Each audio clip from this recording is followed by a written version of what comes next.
Last month, a customer rolled in with a Silverado that had over 300,000 miles on the original engine. No rebuild, no engine swap. Everything still turning the way it left the factory. I figured there had to be a mistake in the paperwork. Then I went through the maintenance records and there it was. A single pattern, repeated without exception, going back to when that truck was new. It wasn't premium fuel. It wasn't miracle additives. It was one habit that showed up on every high-mileage Silverado that refused to die. Today, I'm showing you exactly what that is. I'm RJ. 20 years working on Silverados and GM trucks.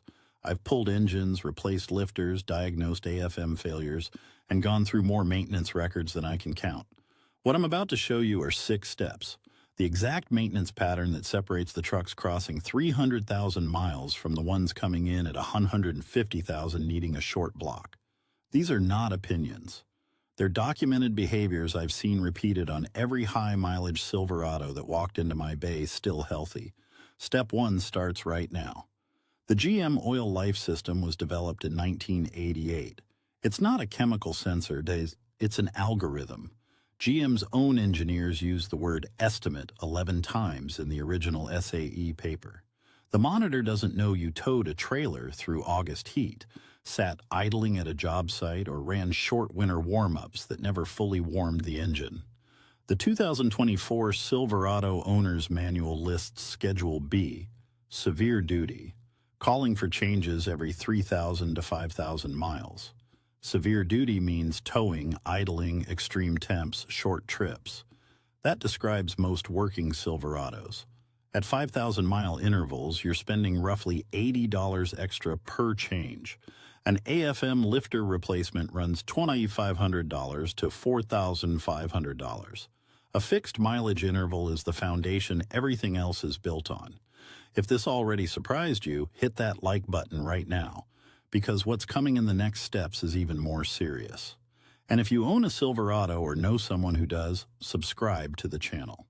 These are the things nobody tells you until it's too late. Cold oil is dramatically thick. A 5W30 synthetic at cold temperatures has a kinematic viscosity around 68 centistokes.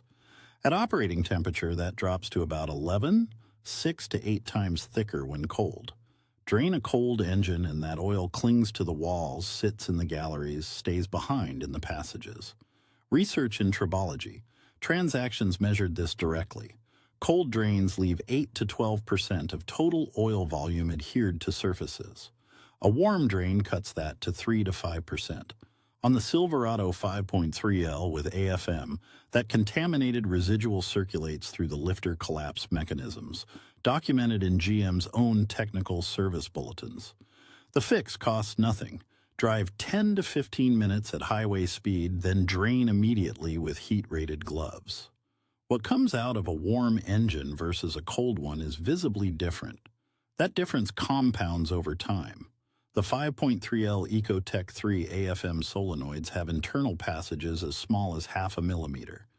The bypass valve on the OEM AC Delco PF63E is calibrated to 8 to 11 psi, exactly what GM engineered for those passages. Cheap filters at $4 to $6 often don't list bypass pressure, and many use cellulose media that degrade